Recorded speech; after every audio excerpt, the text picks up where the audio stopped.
Pen यहाँ नहीं है।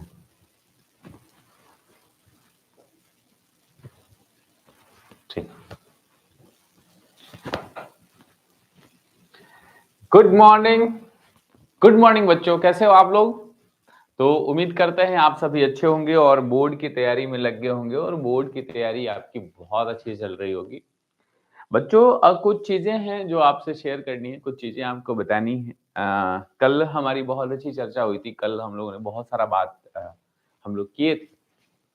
तो बच्चों, आज हम चर्चा करेंगे। आज 2024 जो बीत रहा है उसका सेकंड लास्ट डे है। आज 30 जनवरी है, सॉरी 30 दिसंबर है।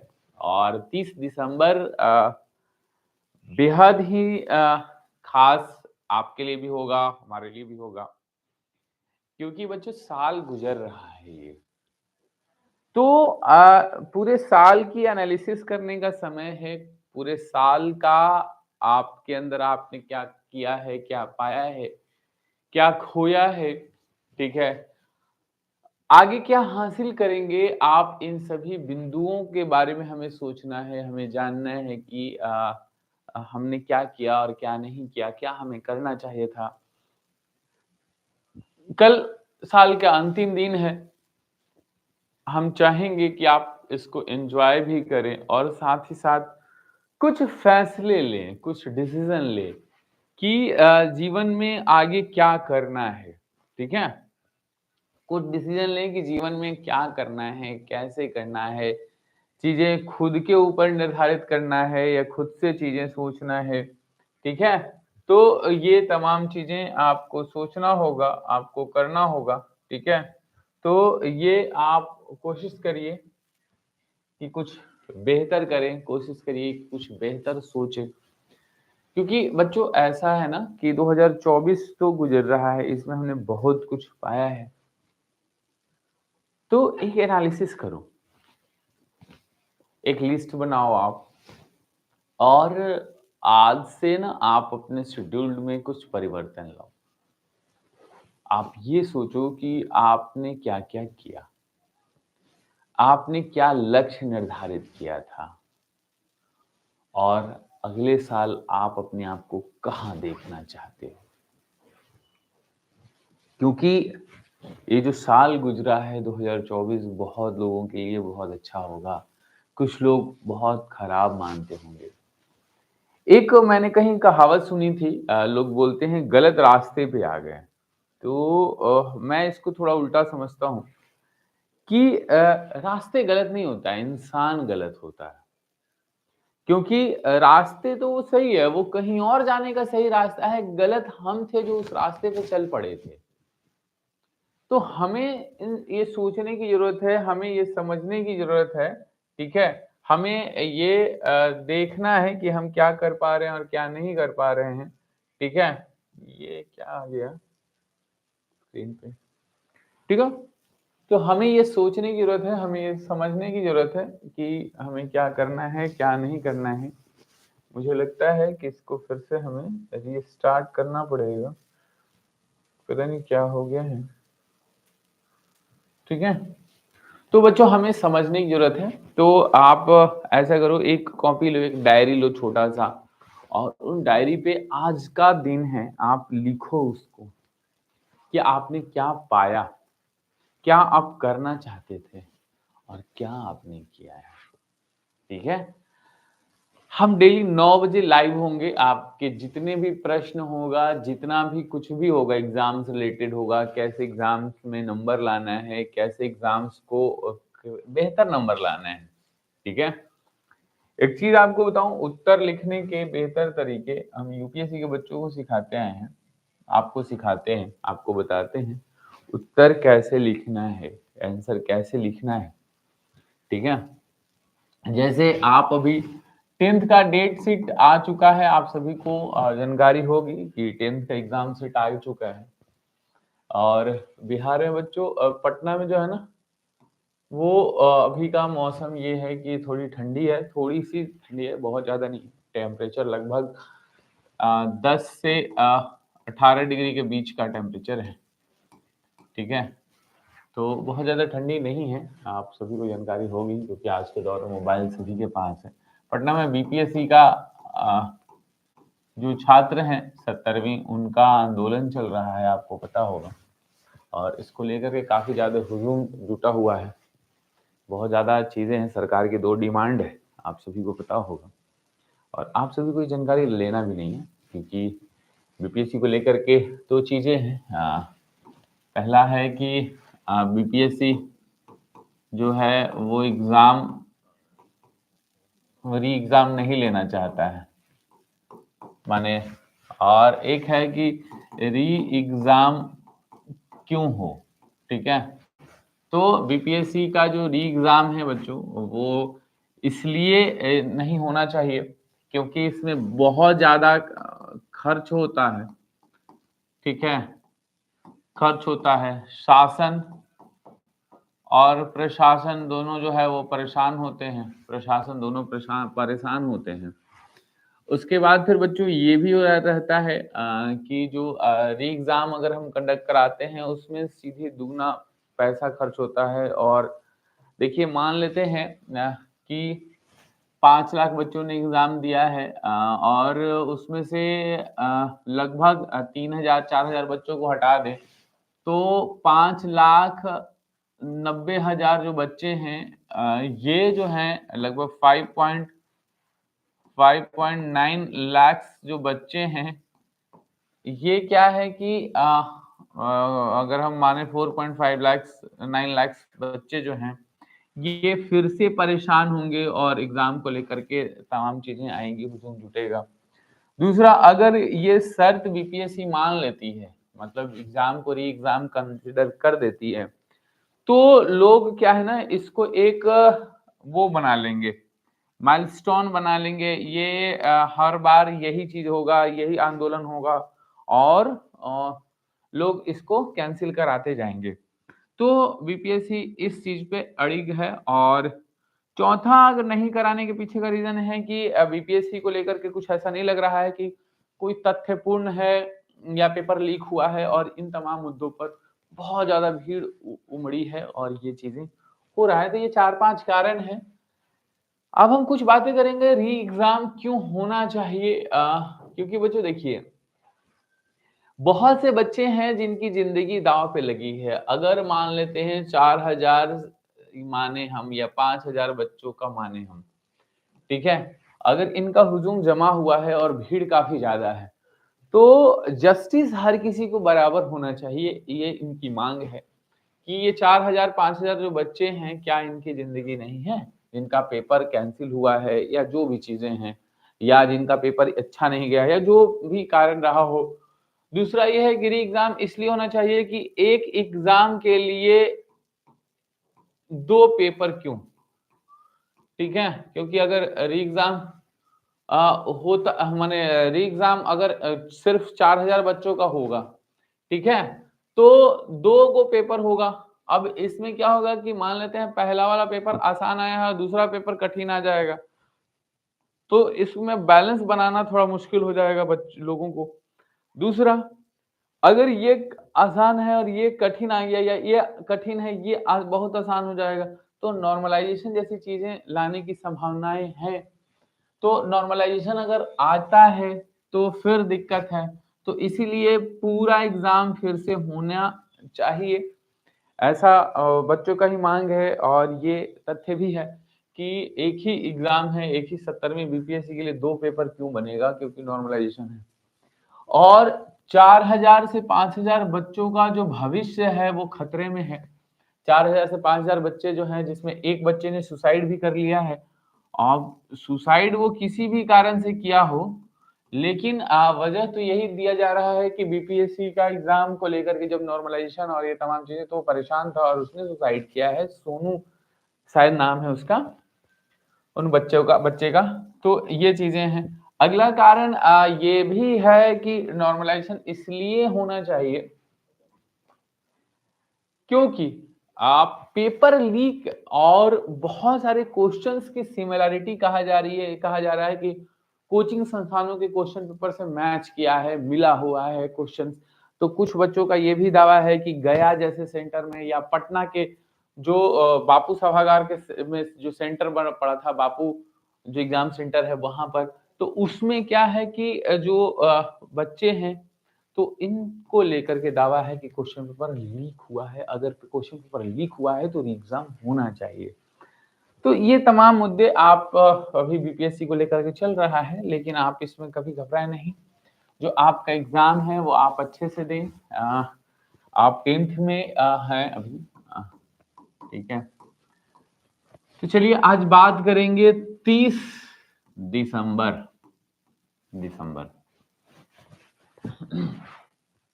बच्चों 30 दिसंबर जो है, आप ऐसा करो एक डायरी लो, ठीक है, एक डायरी।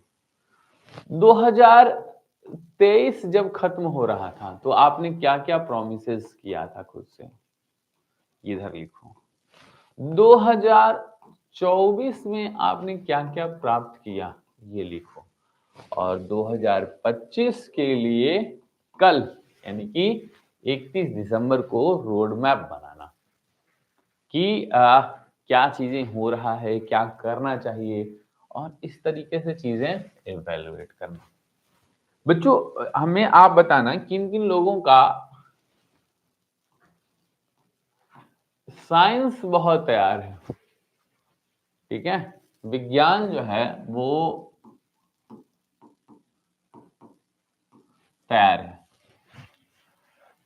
देखो विज्ञान क्या है ना, विज्ञान को रटना मत, विज्ञान को फील करना। वैसे सारे सब्जेक्ट को फील करो, समझो, रटने की जरूरत नहीं है किसी भी विषय को, ठीक है। हर विषय को समझना है, गहनता से समझना है, समझ होनी चाहिए, ठीक है, समझ होनी चाहिए। मैं आपसे बात करता हूं कि कैसे हम समझें। अभी तो समय नहीं है आपका, लेकिन आप देखो 10th के बाद आप 11th में जाओगे तो भी हम कहेंगे कि विज्ञान को कभी रटने की कोशिश नहीं करना, इसको फील करो, महसूस करो, इसको महसूस करो, इसको, ठीक है, फील करो इसको। क्योंकि अगर फील करोगे ना, अपने अंदर समाहित करोगे चीजें, तो बहुत कुछ सीखोगे, जानोगे, सारी चीजें क्लियर हो जाएगी, ठीक है। हर वो विषय, चाहे विज्ञान हो या सोशल साइंस हो, ठीक है,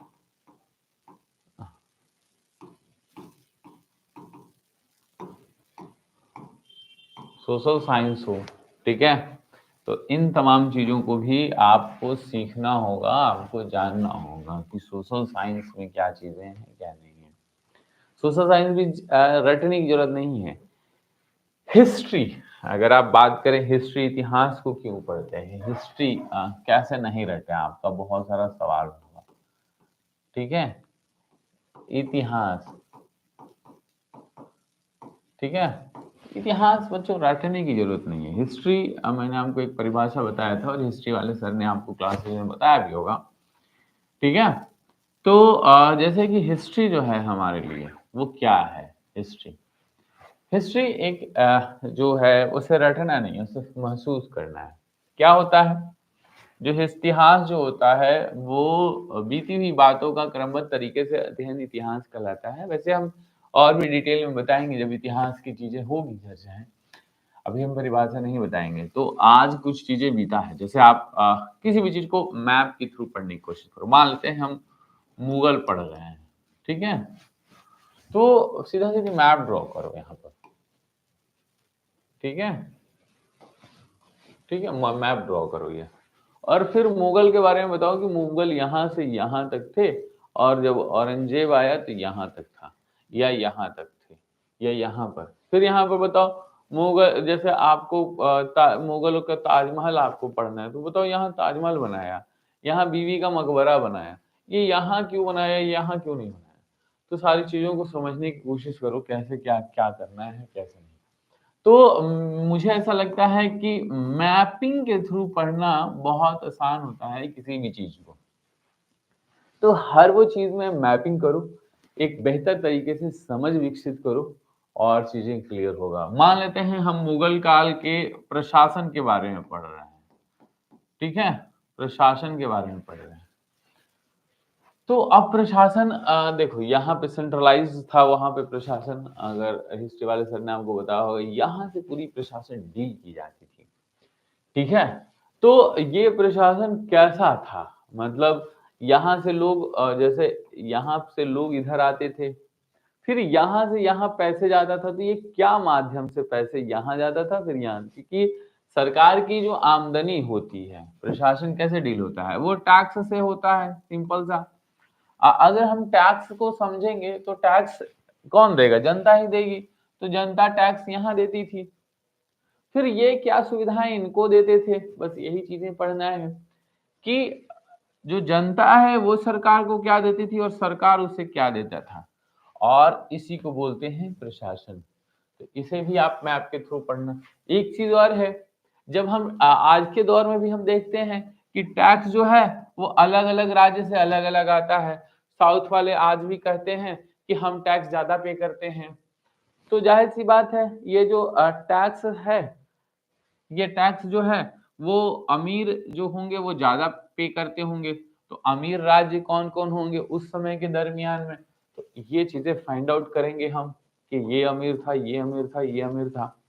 अमीर होने का रीजन क्या था, तो अमीर होने का रीजन ये था, ये था, ये था, माने कारण लिख देंगे कि यहाँ पर जो है खेती होती थी, यहाँ पर सोना उगलता था, यहाँ पर चांदी के होते थे, यहाँ मसाला होता था, माने कुछ भी चीजें लिखना हो हम इस तरीके से चीजें लिख देंगे, तो ये भी मैप के थ्रू हमें आसान हो जाएगा। तो हर वो चीज को हमें रटना नहीं है, बहुत आसान से समझना है, ठीक है। वैसे हिस्ट्री वाले सर आपको चीजें समझाए होंगे, आपको हिस्ट्री वाले सर आपको बताए होंगे, ठीक है। तो हमें क्या करना है कि हमें पढ़ना है, हमें समझना है, हमें जानना है, ठीक है।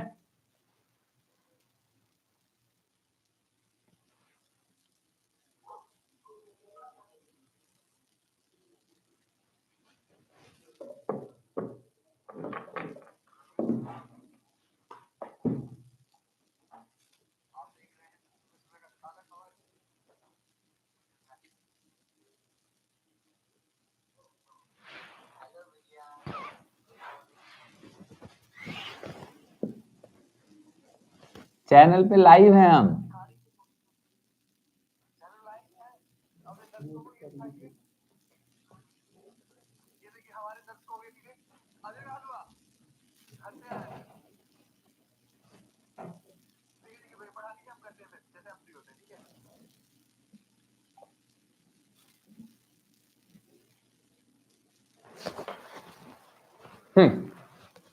ठीक है। तो बच्चों ये चीजें है, किस तरह से हमें समझना है, किस तरह से चीजें करना है, हर वो चीज को आप मैप से ड्रॉ करने की कोशिश करो। कोई भी सब्जेक्ट हो, कोई भी, देखो 10 टूल्स हैं जिसका इस्तेमाल आप समझने में कर सकते हो।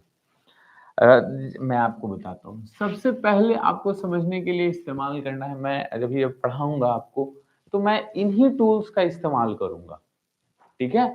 तो सबसे पहले मैं एकदम आपको मैप के थ्रू समझाने की कोशिश करूंगा, हर वो चीज, हर वो बारीकी